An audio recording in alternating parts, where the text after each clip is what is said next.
if we try to understand or reflect and think about where architecture is today, I always like to first make a taxonomy of the different ways in which architects understand themselves.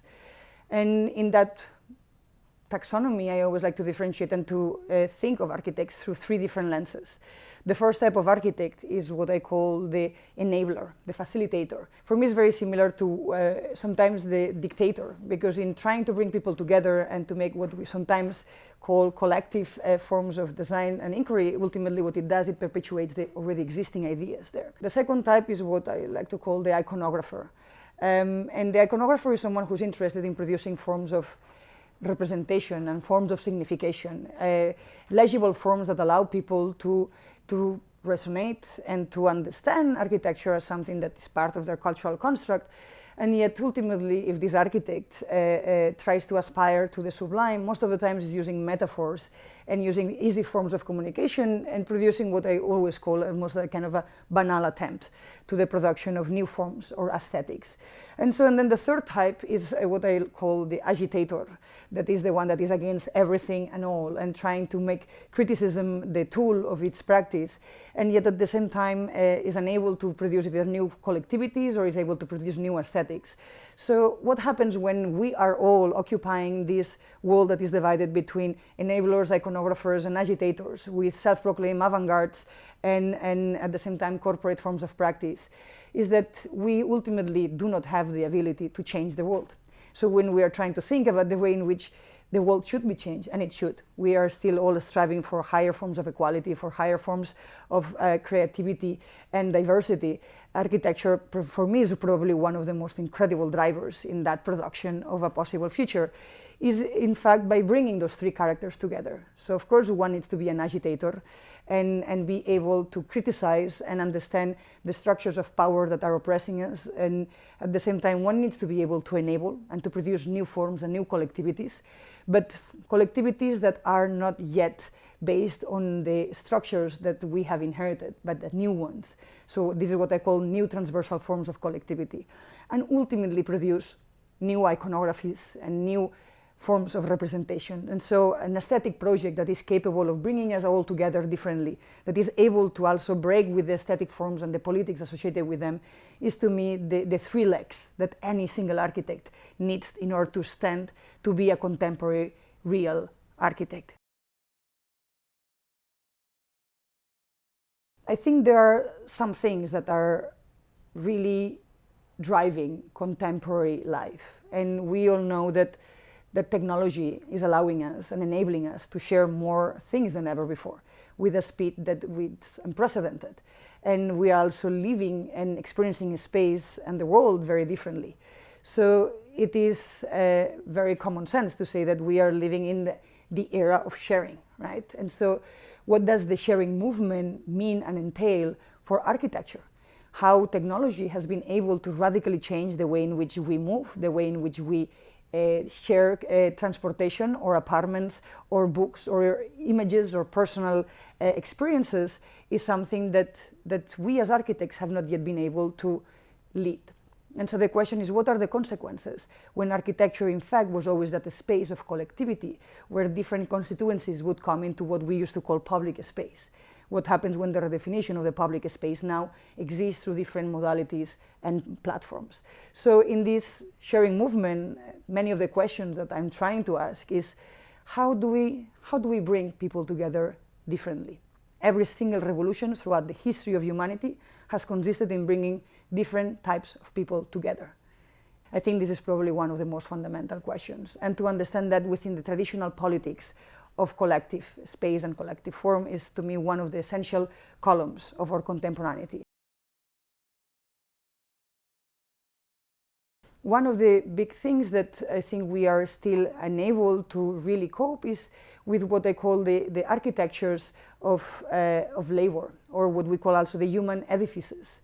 How architecture in the past has always been concerned over the last 4 or 5 decades, very much on formal aspects, tangible, material elements of what articulations of space and form we can produce, when in fact the real value and the real assets that we do have as builders is to understand the way in which people relate with each other.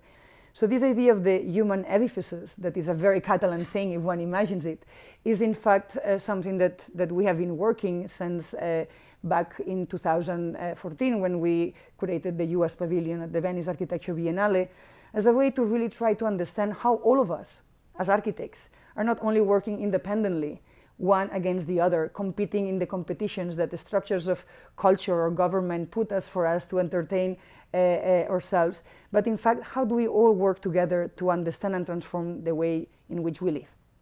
And so that starts from like redefining forms of practice and the human edifices behind architectural offices that are still driven by business models, and to really try to open that up into a space of global production in which architecture can be produced by people in different continents with different ideas about what architecture can and should be, and with different forms of expertise. And so how do we move from the office to the global office, to me, is a very important question that other disciplines have already embraced. The idea of like global collaborations and global practice, not based on business, but based on idea models, for me is one of the important paradigmatic shifts that we need to embrace. The second one has to do with the object of architectural design, and that again is the human edifices, meaning sustainability as a human sustainability. Why can we not think about architecture as something that embraces how long people work or travel to go to work, or how, from where does the labor of making a building need to come, and what is the human availability, what are the human resources for the production of particular spaces. And so this idea of producing what I call a global LEED system, not in terms of sustainability in environmental terms, and understanding that there are a lot of problematic things within LEED, but to understand that we could produce something similar in questions of labor, in which architects suddenly become the pioneers in understanding the importance of understanding human sustainability. For me, the third one has to do with all those things that architecture has somehow never been able or capable of addressing. There is something that I always like to say: architecture is very, very slow. In a certain way, architecture is always late. It takes many years to make a building. Art is always on time, is violently capable of being present, radical, and precise in articulating and critiquing the particular forms of politics or knowledge production or capital production. And yet, only poetry is able to be early. And I like to think that we need to start producing a theory of earliness. How do we get early? How do we produce new visions that allow us to get there where the world is going to go? Within these three areas, this idea of like producing futures is what we constantly try to do. One of the, I think, most interesting projects that we have done over the last few years has to do with really trying to bring together architects with politicians. So Letters to the Mayor, a project we started in 2014, asks architects to speak to the structures of political power about the possibility of change embedded within urban form. And not to ask the architect to speak from his own voice as a practitioner or someone who actually has a particular firm, but as an advocate that needs to speak on behalf of everyone who cannot sit at the decision-making table. So to give back the architect that responsibility and privilege of articulating everyone's desires by writing this letter is a project that started here in New York, and it has traveled to more than 12 cities, from Buenos Aires to Mexico City to Taipei to Taichung to Lisbon or Madrid, as a way to really try to empower architecture and to make, first of all, the citizens understand that the architects are there to be by the side of the city. And at the same time, to also make the politicians understand that the architects are not only there to respond their questions and to produce like the formulas that they have already seen or imagined in other cities. It is in this space of constant reflection between the recent past, the present, and the future that a project that we are going to be launching this coming year, the New York Architecture Book Fair, is trying to look over the last 35 years and to understand what books have we as a collective produced that are able to reflect and understand the contribution that we have made to the world of ideas through book form. And what are the ideas and the topics that we have expressed that are worth sharing, not only among ourselves, but with society at large and with people from other disciplines. And so in this exercise of looking back and trying to understand those 100 books, we are also looking into those books that we did not write, the books yet to be written, as a way to again look past, but with a direction into the future, and produce a new conversation around a medium that, even if it is maybe in its limits in terms of outreach and impact, I think it's still probably one of those objects, material objects, that carry the possibility of defying many of the possible crises that we might be able to engage with. So I do believe that we're building sometimes last 10, 50, 100 years. Books last a lot more than that. How do we understand the role of education in architecture? I think is probably one of the most fundamental questions of our time. And we are going to be working on that. Who we are as humanists or self-proclaimed humanists, and what is the kind of expertise that we need to have in order to understand the complex variables that surround us.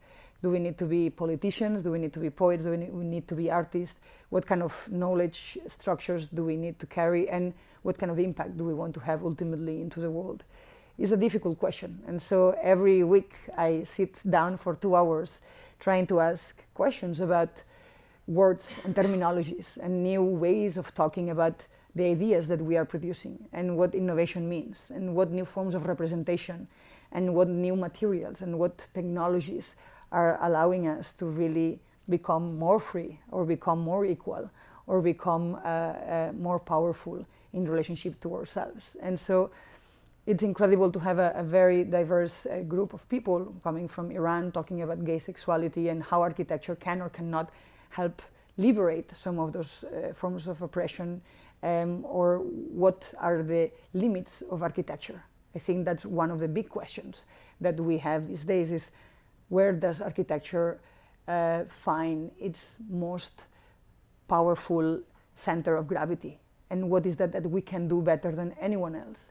And ultimately what I think we can do better than anyone else is to articulate all the different elements, the social, the political, the economic, the cultural, into new built form. And it goes back to these 3 different roles of the architect, but to be able to be curious enough and knowledgeable enough and fragile enough, but ultimately brave enough to be able to bring everyone together. That's something that what I call the aesthetics of intellectualism and the aesthetics of the architect have not allowed us, because to be fragile is definitely not that fashionable. And yet at the same time, the architect has always been capable of bringing all those different forms into something solid and into something grounded. And I think we need to be able to be that brave. And it is not about new heights, but it is definitely about new horizons.